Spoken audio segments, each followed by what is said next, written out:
Eu lhe dou as boas-vindas ao Autoconsciente. Este é um podcast que entende você para você se entender melhor. Eu sou Regina Gianetti, alguém que se interessa por vida interior. Eu iniciei minha carreira como jornalista, hoje trabalho com desenvolvimento pessoal e neste podcast eu sou uma repórter da alma, compartilhando reflexões e ações para uma vida com mais autoconsciência.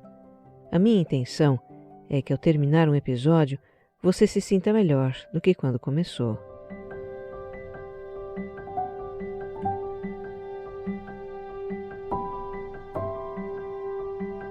Se você é novo por aqui, deixa eu te contar um pouquinho sobre esse podcast.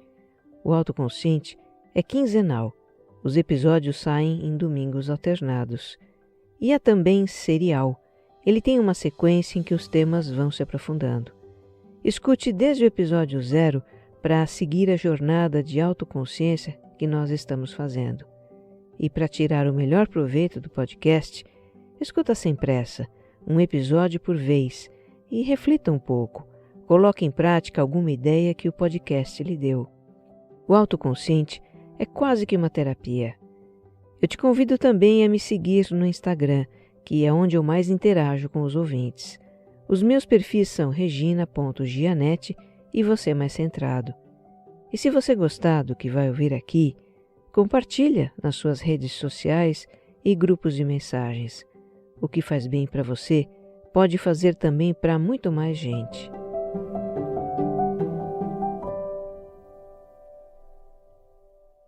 Episódio 90. O efeito sombra em nossa vida, parte 1.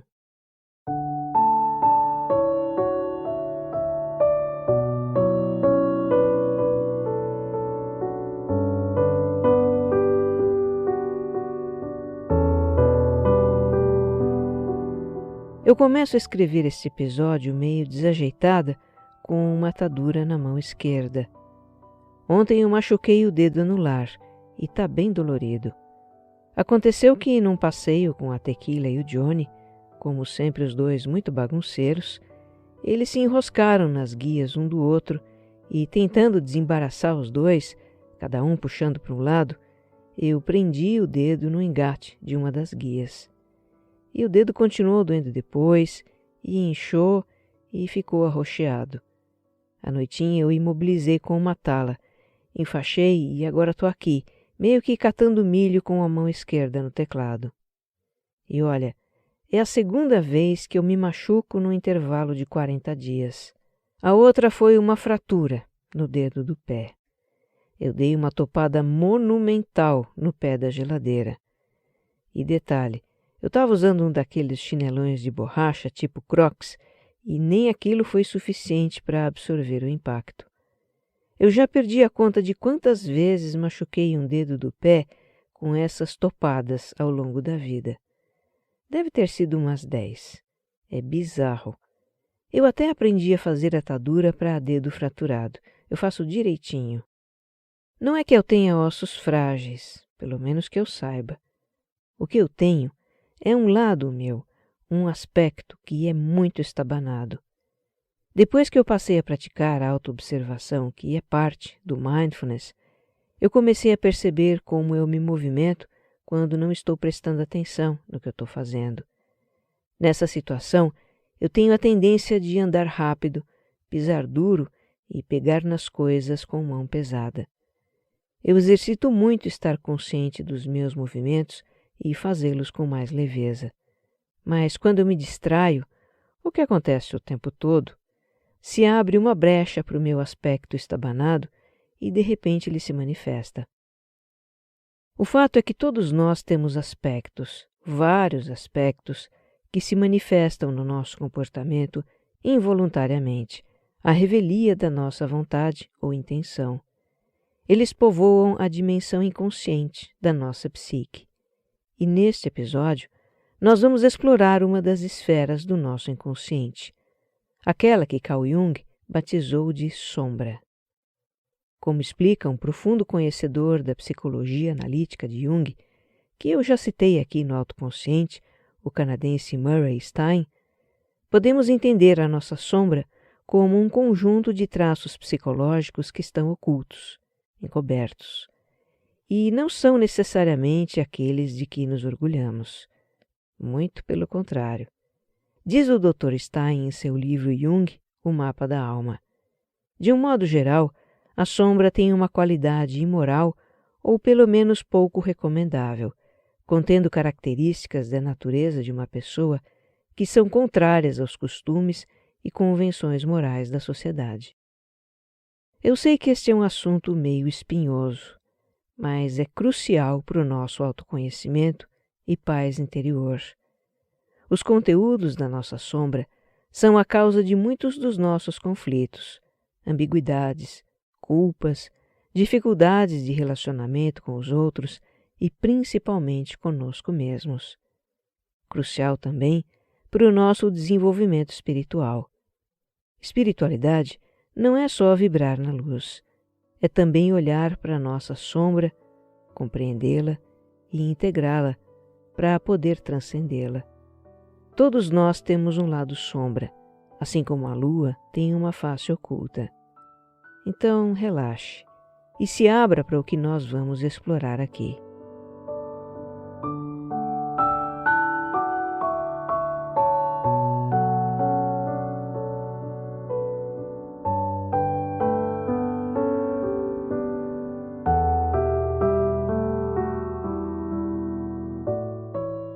Esse assunto é uma continuidade do episódio 88 sobre a nossa persona.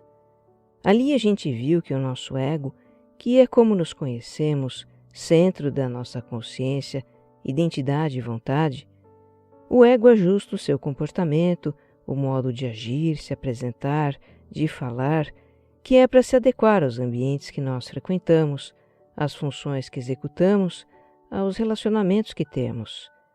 Fazemos isso para nos sentir integrados, para sermos aceitos, validados, respeitados. Dessas adaptações que o nosso ego faz para se adequar socialmente, surge a persona. Muito bem. Se a persona é como o nosso ego se apresenta ao mundo, sombra é tudo o que ele esconde do mundo e até de si mesmo. São os traços que ele julga incompatíveis com a imagem que tem de si mesmo. Murray Stein diz que a persona e a sombra são usualmente o oposto uma da outra, como o Caim e Abel, Dr. Jekyll e Mr. Hyde, o médico e o monstro, como a força e o lado negro da força em Star Wars. A literatura, a mitologia e a ficção têm vários exemplos desses pares de opostos, porque afinal é uma temática central da existência humana, o eterno conflito entre o bem e o mal, fora e dentro de nós. Para a gente então ter uma noção dos conteúdos da nossa sombra, eu trago aqui explicação muito didática do psicólogo Fred Matos, em um vídeo no seu canal Sobre a Vida, no YouTube. Olha, essas referências todas vão estar em um post meu no Instagram, tá? Mas enfim, o Fred fala em 5 categorias de conteúdos da sombra. Uma delas é aquilo que a gente reprime. Aí entram comportamentos, sentimentos, pensamentos que consideramos muito errados, vergonhosos, indignos, indecentes e quisemos banir do nosso interior. Então o nosso ego reprimiu esses conteúdos como quem joga um objeto no mar, para o objeto afundar e nunca mais ser visto.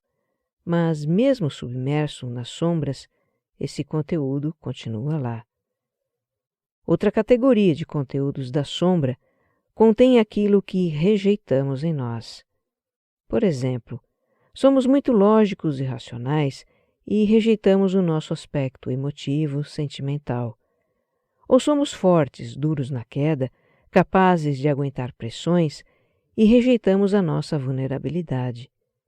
Somos ponderados e cuidadosos no modo de falar e rejeitamos aquele nosso lado que, num momento de estresse, age e fala sem pensar. Veja, nós temos potencialmente todos os traços comportamentais humanos. Alguns a gente manifesta conscientemente, outros não. Esses que não manifestamos ficam na sombra.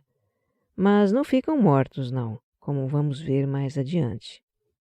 Se rejeitamos certos traços em nós, a tendência é condenar esses mesmos traços nos outros, e assim, outra categoria de conteúdos da nossa sombra corresponde àquilo que a gente condena.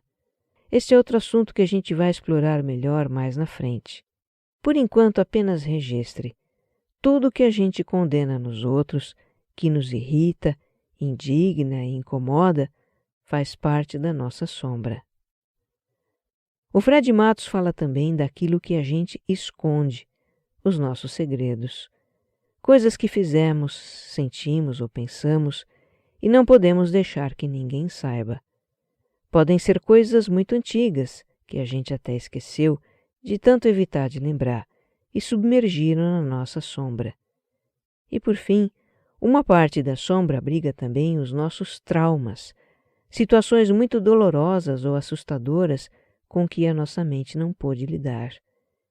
Então, por um mecanismo de defesa, a nossa consciência bloqueia a lembrança desses conteúdos e eles também submergem na sombra. Enquanto eu falava dessas categorias, pode ser que você tenha identificado um ou outro aspecto da sua sombra. Se não identificou, eu te dou uma ajuda. Sabe aquele sentimento de inveja? Sabe quando a gente pensa bem feito para um desafeto que se ferrou? Uma mentira que contamos para nos safar de um problema? Algo que a gente faz escondido porque sabe que está errado? Uma atitude interesseira para levar algum tipo de vantagem? Um pensamento libidinoso, um desejo proibido, um preconceito velado? Pois é, a gente tem isso. O Murray Stein explica que a sombra está ligada a uma instância basal, primitiva da nossa psique, em que somos movidos pela satisfação a todo custo dos nossos desejos de prazer e poder, e por isso capazes de atitudes egoístas, insensíveis, perversas, até cruéis. Esse núcleo de trevas no âmago do ego é a própria definição da maldade humana, ele diz. É verdade que existem pessoas, como ele lembra, que não disfarçam, não escondem, não reprimem esses aspectos de maldade, que até mesmo os incorporam à sua persona, criam uma identidade negativa de ovelha negra e se impõem pelo egoísmo, a agressividade, o desejo de poder, o abuso, a manipulação. Que traços então estariam encobertos na sombra dessas pessoas? A sua sensibilidade, sua fragilidade, sua vulnerabilidade, por exemplo, que também são traços humanos, mas não são aceitáveis para o ego que se constituiu com uma identidade negativa e por isso são reprimidos. Mas a maioria das pessoas, diz o Murray Stein, não tem consciência de que é tão egocêntrica quanto na realidade é, nesse nível primitivo. A maioria das pessoas oculta suas tendências egoístas e procura aparentar total domínio das suas pulsões. Elas podem até ter consciência de um ou outro aspecto da sua sombra, mas a maior parte da sombra, para fazer jus ao nome, não é consciente e atua muito sorrateiramente.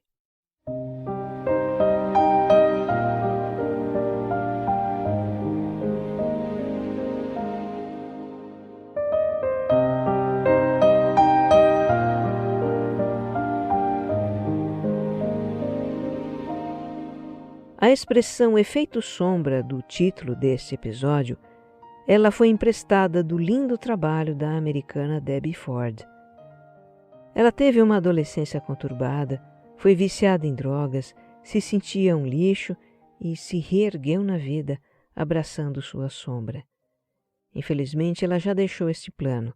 Foi em 2013, aos 57 anos, a minha idade. A Debbie fazia um trabalho terapêutico com grupos e escreveu vários livros.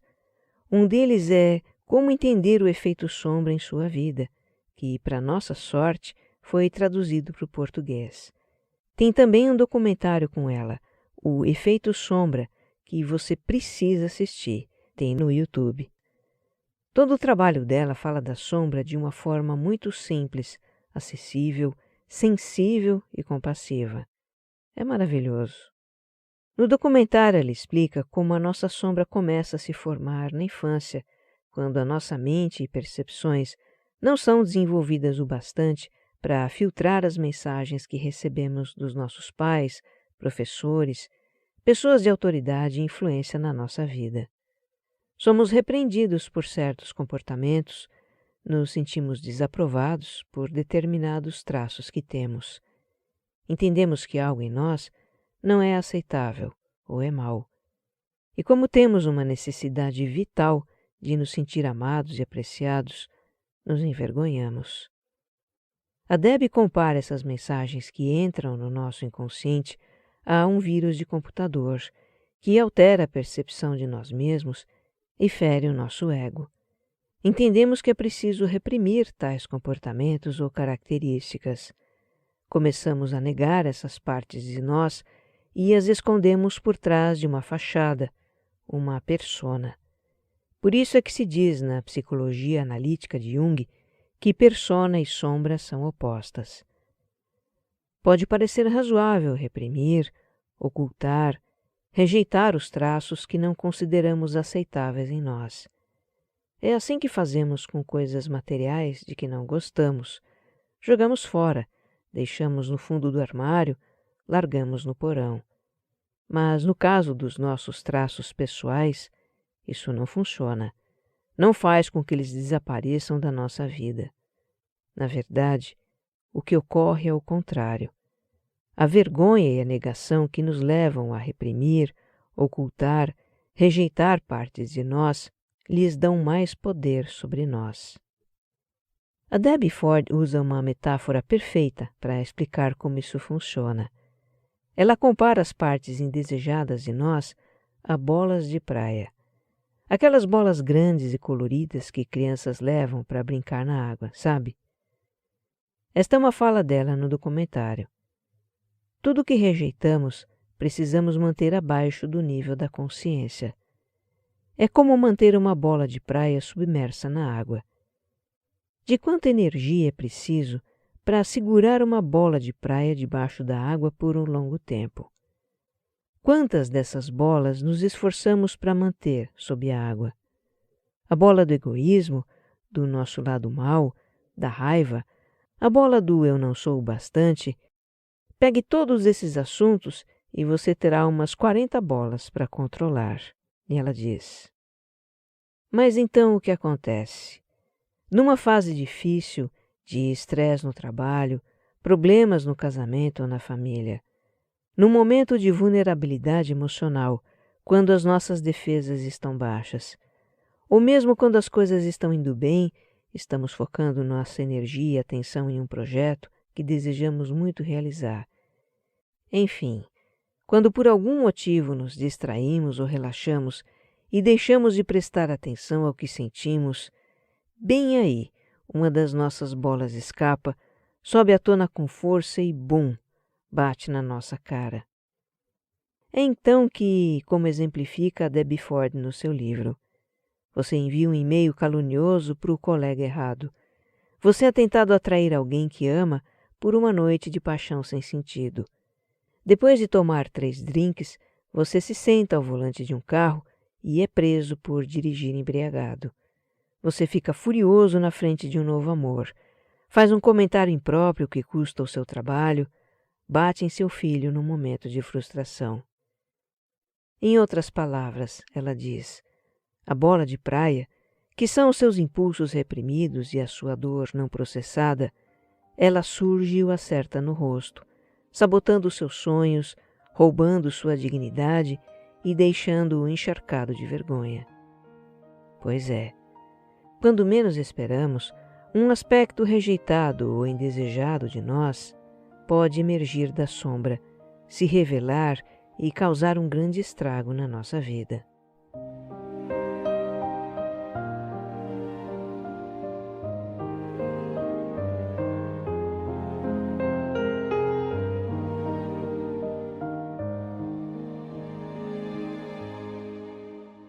A Debbie Ford fazia em seu trabalho uma associação muito forte entre a sombra e comportamentos de autossabotagem. Se no nosso íntimo condenamos comportamentos e sentimentos sombrios que temos, raiva, desejo de vingança, egoísmo, más atitudes do passado, seja o que for, podemos facilmente nos considerar indignos de ser amados e estimados, não merecedores de realizar os nossos sonhos, maus demais para sermos felizes. Então sabotamos a nós mesmos, não nos permitindo certas coisas, abrindo mão de algo que nos traria felicidade. Quantas vezes foram compartilhadas aqui no autoconsciente histórias de pessoas que evitavam um relacionamento amoroso, ou quando o relacionamento amoroso começava a ficar mais sério, elas se sentiam tremendamente desconfortáveis e pulavam fora. Esses são exemplos muito comuns de autossabotagem. E a causa para essas situações está lá na sombra, um trauma, um medo de abandono quando o parceiro descobrir quem a pessoa realmente é, a ideia de não ser boa o bastante para ser amada.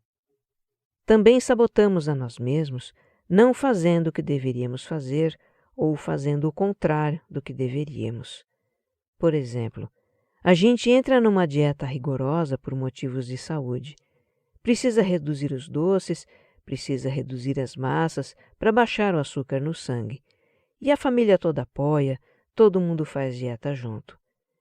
Então, em casa a gente segue a dieta, mas fora de casa, come escondido da família tudo que não pode comer. Isso é obra de quem? Da nossa sombra. Um outro efeito da sombra na nossa vida pode ser observado nos nossos conflitos de relacionamento em geral. O que está por trás disso é um fenômeno que a psicologia chama de projeção. E aqui a gente vai retomar uma das categorias de conteúdos da sombra que exploramos lá no início do episódio, a categoria daquilo que a gente condena. Se rejeitamos em nós atitudes egoístas, vaidade, gula, sentimentalismo ou fraqueza, por exemplo, também vamos rejeitá-los nas outras pessoas. Perceber esses mesmos traços nos outros vai nos incomodar, irritar e causar aversão. E como a maioria dos conteúdos da nossa sombra são inconscientes, nós só vemos esses traços nos outros, não vemos em nós. Por isso é que se chama projeção. Vamos condenar os outros pelas suas atitudes egoístas, vamos julgá-los pela sua vaidade, nos horrorizar com a sua gula e desprezar as suas fraquezas, sem nem desconfiar que tudo isso está em nós. Jung realmente foi muito feliz quando escolheu a ideia da sombra para nomear essa dimensão da nossa psique. Porque a sombra, além de ser um lugar escuro, ela é vista quando é projetada sobre algo, não é? Enquanto a sombra não bate em algo, a gente não a percebe. E que forma a gente vê nessa sombra? A nossa própria forma. Deixa abrir aqui parênteses para um complemento sobre a teoria de Jung. Quando ele fala em sombra, ele não se refere só a aspectos ditos negativos, tá? Que a gente rejeita. Também a aspectos e sentimentos ditos positivos, virtudes e fortalezas ocultas na sombra. E nós também as projetamos. Elas são aquilo que admiramos nos outros. Todas as características humanas, sejam boas ou más, existem potencialmente em nós. É verdade que a palavra sombra carrega uma conotação negativa, e a gente trabalha mais com os aspectos negativos dela, realmente. Mas na concepção de Jung, essa dimensão da psique contém tudo que a gente não manifesta, características humanas, simplesmente, sejam boas ou más.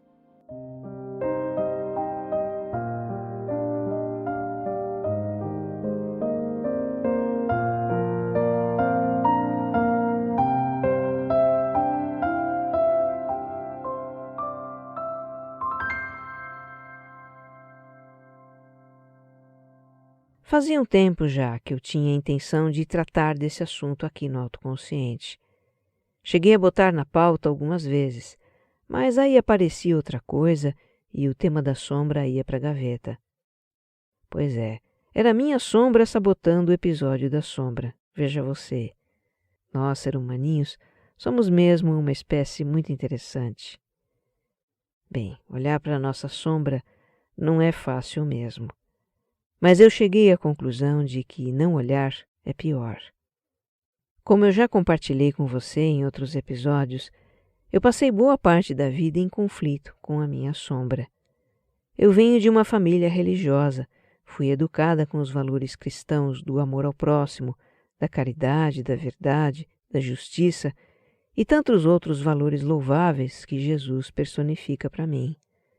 Desde criança eu nutria a ideia de ser uma boa pessoa, me esforçava para isso. Mas na intimidade dos meus pensamentos e sentimentos, eu via muitas coisas más em mim. Egoísmo, rancor, inveja, impaciência, mesquinhez, mentira, preconceitos, a lista vai longe. E por cima disso tudo, camadas de vergonha e de culpa. Como a maioria das pessoas, eu reprimia e rejeitava esses traços em mim. Eram muitas bolas de praia para manter embaixo d'água, e eu vivia levando boladas na cara. Eu lembro de uma vez, escuta essa, eu dirigia para casa à noite, tinha uns 20 e poucos anos. Contornando uma rotatória, eu fui fechada por um carro e quase bati. Nessa hora, eu fui possuída pela sombra. Persegui aquele carro por quarteirões, buzinando atrás até ultrapassar e ver quem dirigia. Era um senhor idoso, acompanhado de uma senhora também idosa, provavelmente sua mulher. Eu voltei o caminho todo passada, pensando o que deu em mim. Por muito tempo eu achei que precisava combater e eliminar essa parte minha.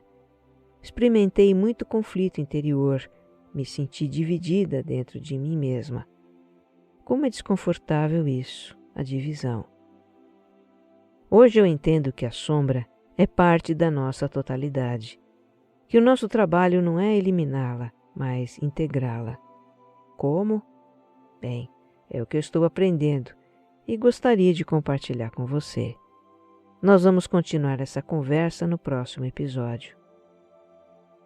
Carl Jung dizia: o que negas te subordina, o que aceitas te transforma. Que você esteja bem. Um abraço.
Autoconsciente é um podcast distribuído pela Rede B9, com roteiro e apresentação de Regina Gianetti, edição de som e capas, Jéssica Correia.